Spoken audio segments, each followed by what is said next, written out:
नमस्कार, स्वागत आपका इंडिया की दहाड़ में। इस समय हम पहुंचे हैं निरंकारी आश्रम असंध रोड में, जहां पर आज बाल समागम का आयोजन किया गया और बच्चों ने तरह तरह के कार्यक्रमों के माध्यम से ये बतलाया कि किस तरीके से आप संतों के मार्ग पर चल के संतों के वचनों को सुन करके अपने जीवन को सार्थक बना सकते हैं। और उसी के साथ हमने यहाँ पर संत नवीन कामराज जी के वचन भी सुने और वो खबर के माध्यम से आप लोगों को भी सुनवाएंगे, ताकि आप लोग भी संतों के वचन सुनकर उन पर अमल करके अपनी ज़िंदगी को सफल बना सकें।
बुजुर्गों से सहनशील भी हो, चले जाएंगे मिशन की खातिर, क्या स्टेशन कोई हिल भी हो।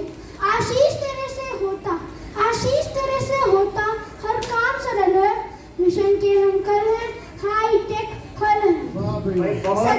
सदगुरु की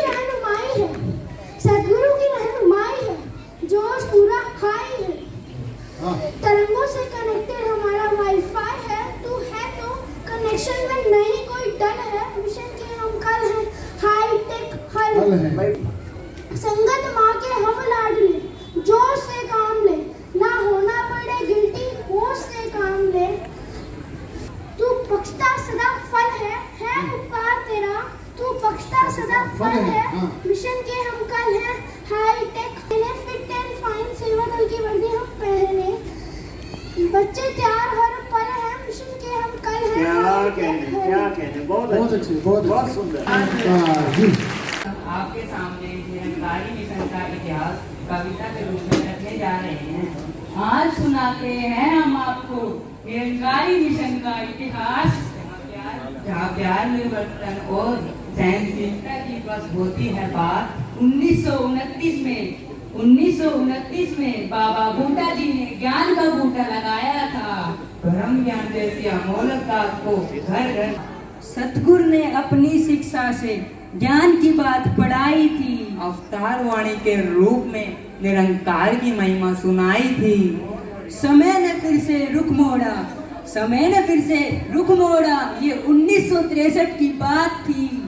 बाबा गुरु वचन प्रकट हुए सतगुरु रूप में, माता कुलवंत उनके साथ थी। बाबा गुरु वचन प्रकट हुए सतगुरु रूप में, माता कुलवंत उनके साथ थी। बाबा बूटा का बूटा अब वृक्ष का रूप ले चुका था, अब हर कोई समर्पित भाव से अपना तन मन धन दे चुका था। अब हर कोई अपना समर्पित भाव से तन मन धन दे चुका था। सतगुरु ने ज्ञान की लू दिलों में जलाई थी, बिन ज्ञान के फल जाओगे 84 में, यह बात हमें बताई थी। हनुमान जैसी भक्ति चाचा प्रताप ने करके दिखाई थी, हनुमान जैसी भक्ति चाचा प्रताप ने करके दिखाई थी। युग परिवर्तक को भी उनकी भक्ति खूब भाई थी, युग परिवर्तक को भी उनकी भक्ति खूब भाई थी। वचन दिया था साथ जीऊंगा साथ मरूंगा, अंतिम सांस मेरे सतगुरु तेरे ही चरणों में रखूंगा। 1980 की वो घड़ी सबके सामने आई थी, 1980 की वो घड़ी सबके सामने आई थी। सतगुरु बाबा गुरु वचन की जोत बाबा हरदेव में समाई थी, सतगुरु बाबा गुरु वचन जी की जोत बाबा हरदेव जी में समाई थी। खून नालियों में नहीं नाड़ियों में बहाओ, ऐसी गुरुदेव की सिखलाई थी। रक्तदान के शिविर लगाकर लाखों की जान बचाई थी। रक्तदान के शिविर लगाकर लाखों की जान बचाई थी। 36 वर्षों तक बाबा जी ने मानवता का उद्धार किया। युग दृष्टा ने पूरे विश्व को भवसागर से पार किया। युग दृष्टा ने पूरे विश्व को भवसागर से पार किया। प्यार से कहना सत्संगत आज पानीपत के इस क्षेत्र में आप संतों के समक्ष बैठकर और पिछले सत्संगत ये जो 2-2.5 घंटे से ये प्रोग्राम देखने का जो अवसर प्राप्त हुआ, इन बच्चों की जो तैयारी है, जैसे आदरणीय संयोजक महात्मा ने बताया, आदरणीय अमित जी ने भी और बहन जी ने भी जो स्टेज का संचालन कर रहे थे, कि पिछले पूरे 1 महीने से ये बच्चों ने बिना थके बिना रुके ये तैयारी की है।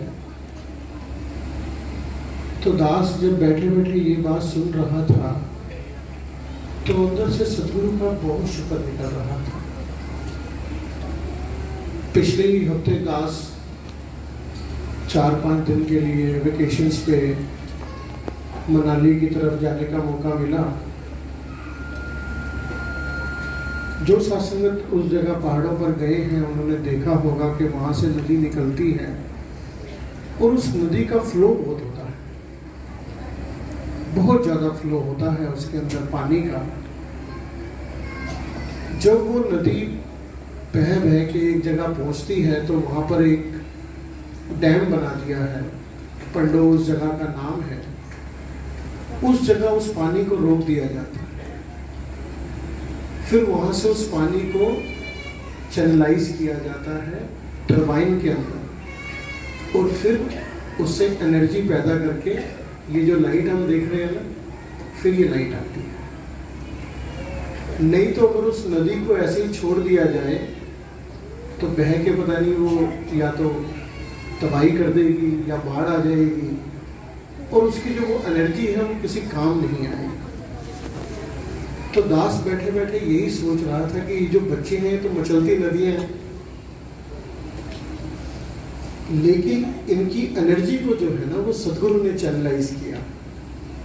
और कहाँ चैनलाइज किया है? सात संगत की तरफ चैनलाइज किया। और ये समय जो है अभी हमने सुना हाई टेक्नोलॉजी का समय है। Everything is just a click away. Whatever you want to see, whatever you want to listen, is just a click away. Just open your mobile, type it. Even before you complete your typing, it comes on screen. अभी तो मैं अपनी screen पे typing भी complete नहीं करता हूँ और वो स्क्रीन पे आने लग जाता है। इतना आर्टिफिशियल इंटेलिजेंस का समय है। इस समय तो हमें बहुत ज़रूरत है, सदगुरु की एनर्जी की बहुत ज़रूरत है। जो अभी हम आदरणीय भाषी जी से भी हमने कविता सुनी कि अंधेरे नाल फाइट है, जंग बड़ी टाइट है, जो सदगुरु की लाइट है तो मजा ही कुछ और है। ये जो सदगुरु की लाइट है ना, इसको लेके चलना है। दास को भी वो समय बैठे बैठे याद आ रहा था कि जब बहुत छोटे हुआ करते और यूं ही बाल संगत में आप सबको याद होगा जिन्होंने दर्शन किए हैं, आदरणीय केशव राम जी चंडीगढ़ से वो महात्मा चला करते थे और पूरे ही भारत के अंदर वो ऐसे बाल समागम किया करते थे। और हम छोटे छोटे होने साथ संगत हमको ये तैयारियां करवानी, आदरणीय भाषी जी ने साथ संगत हमें तैयार करना, कोई गीत करवाने, कोई कविताएं करानी, ऐसे महीना 1.5 महीना समर वेकेशन का निकल जाना। कई बार थकावट भी होती थी और कई बार अकावट भी होती थी। कई बार मन अकता भी था कि कहीं और नहीं जा सकते, जो हमने स्किट में देखा भी सही। लेकिन सासंगत आज दास ये बात दावे से कह सकता है आप सबके सामने बैठे हुए कि अगर वो समय इन्होंने हमारा नहीं लिया होता तो आज ये समय ना देख रहे होते। उस समय किसी महात्मा ने उंगली पकड़ी, किसी महात्मा ने एनर्जी देखी और उसको चैनलाइज किया, तो आज ये रूप बना। तो आज गुरु का सत्कार, जो इन्होंने सिखाया वो समझ आता है। गुरसिखों का सत्कार, जो इन्होंने बताया वो करने का मन करता है।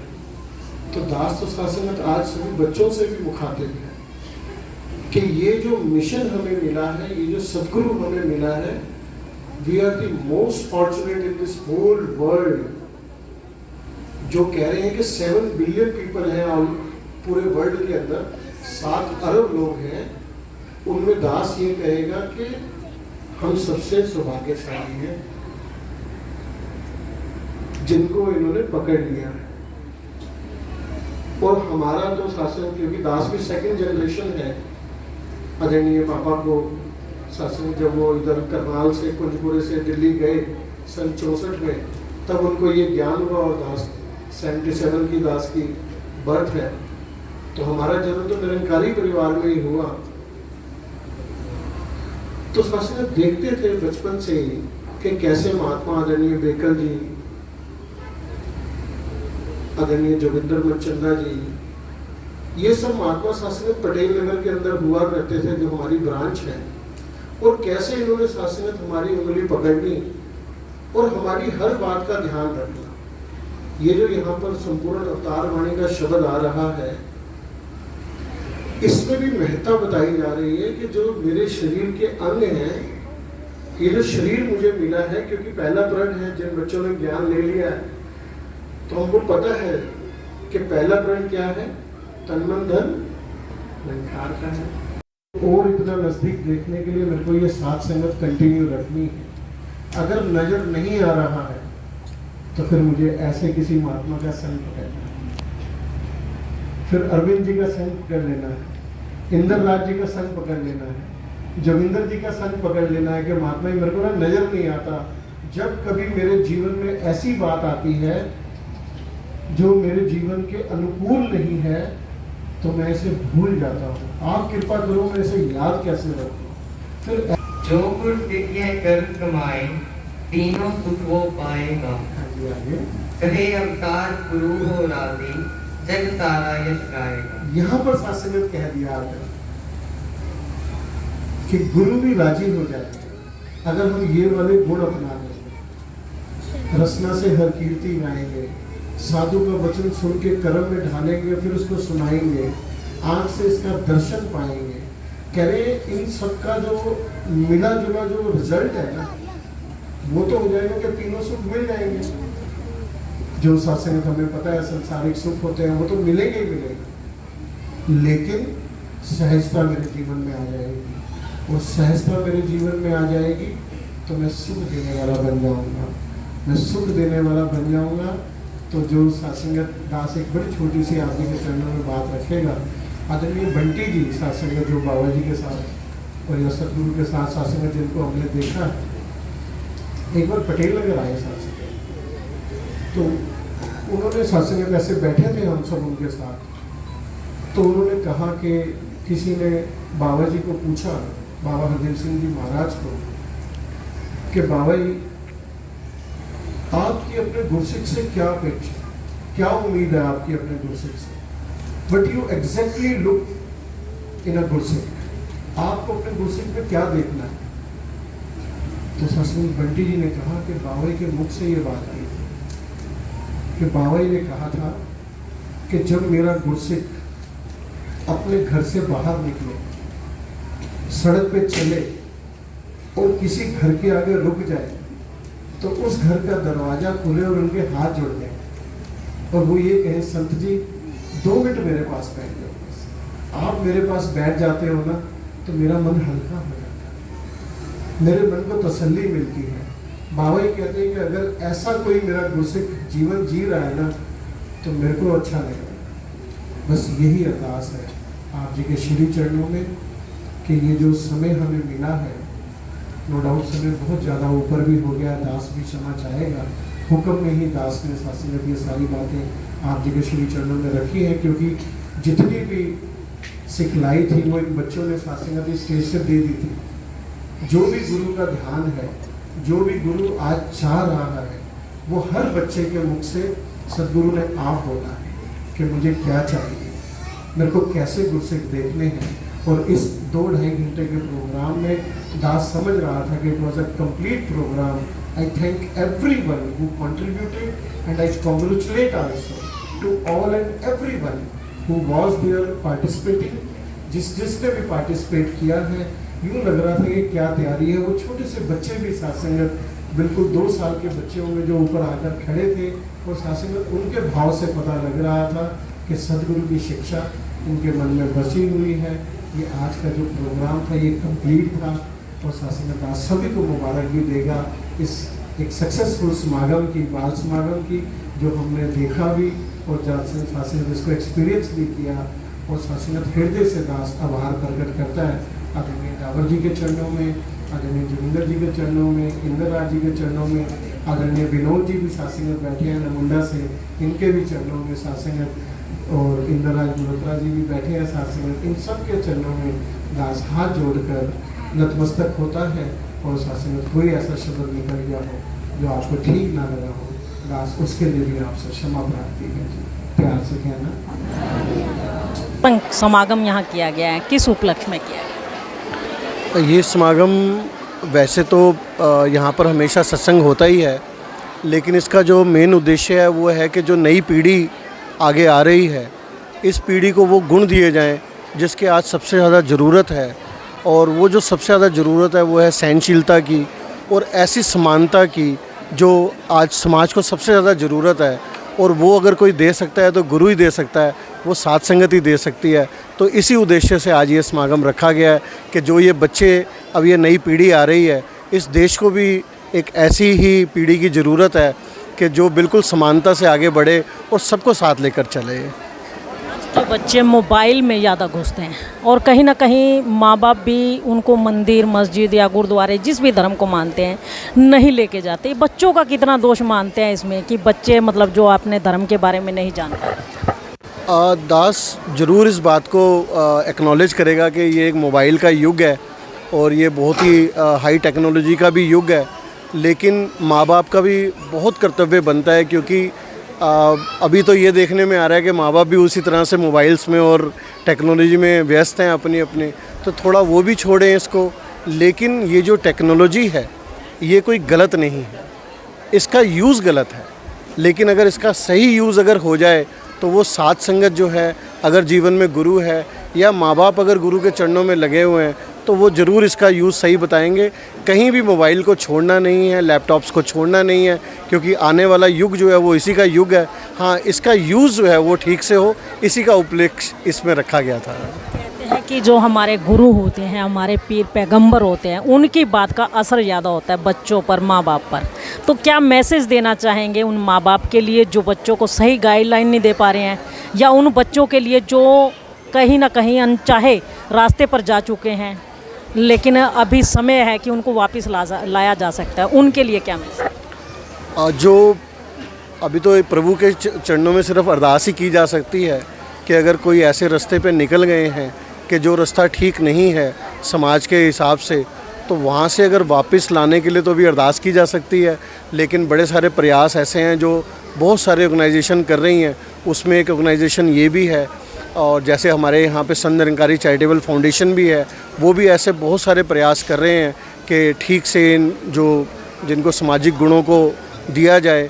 लेकिन अगर अभी समय रहते हम ऐसे किसी मिशन के साथ जुड़ जाएं जो ऐसे कार्य कर रहे हैं, और लेकिन सबसे पहले जो यहाँ पर दास इस आपके माध्यम से जो कहना चाहेगा वो यही कहना चाहेगा कि जो प्रभु पा लेंगे, अगर प्रभु ये पता लग जाएगा कि प्रभु कौन सा है, तो फिर मैं गलत मार्ग पे नहीं जाऊंगा। अगर मुझे पता लग जाएगा कि ये लाइट मेरे साथ है तो ये मिशन जो है वो लाइट दे रहा है, तो इस करके अगर कहीं ऐसा लग रहा है कि मेरे को अपने बच्चों को सही रास्ते लेके आना है, तो ऐसे किसी गुरु के पास लेके जाना पड़ेगा जो हमेशा के लिए मुझे बता दे कि ये मार्ग ठीक नहीं है और ये मार्ग ठीक है।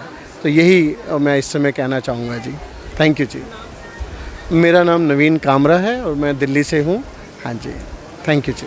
देखिए नवीन कामरा जी हमारे साथ बड़े ही स्पष्ट लफ्ज़ों में इन्होंने कहा है कि किस तरीके से आज की युवा पीढ़ी और माँ बाप जो हैं लगातार मोबाइल की तरफ बढ़ रहे हैं। लेकिन मोबाइल की तरफ जाना ठीक नहीं, गलत नहीं है, लेकिन कहीं ना कहीं उसका मिसयूज़ किया जा रहा है। अगर आप मोबाइल इस्तेमाल करते हैं अपने काम के लिए कीजिए, टेक्नोलॉजी के लिए कीजिए, तो आप सही इस्तेमाल कर रहे हैं। और लेकिन अगर आप केवल फेसबुक, व्हाट्सएप और इंस्टाग्राम पर चैट करने के लिए या सिर्फ और सिर्फ अपना एक दिखावा करने के लिए इनका इस्तेमाल कर रहे हैं तो वो सरासर गलत है। और उसके इस्तेमाल से बचिए और सही टेक्नोलॉजी का सही फ़ायदा उठाइए। ये आपके लिए ज़रूरी है, आपके बच्चों के लिए भी ज़रूरी है। इसका अगर आप सही इस्तेमाल करते हैं तो आप अपने बच्चों को भी सही राह दिखा पाएंगे।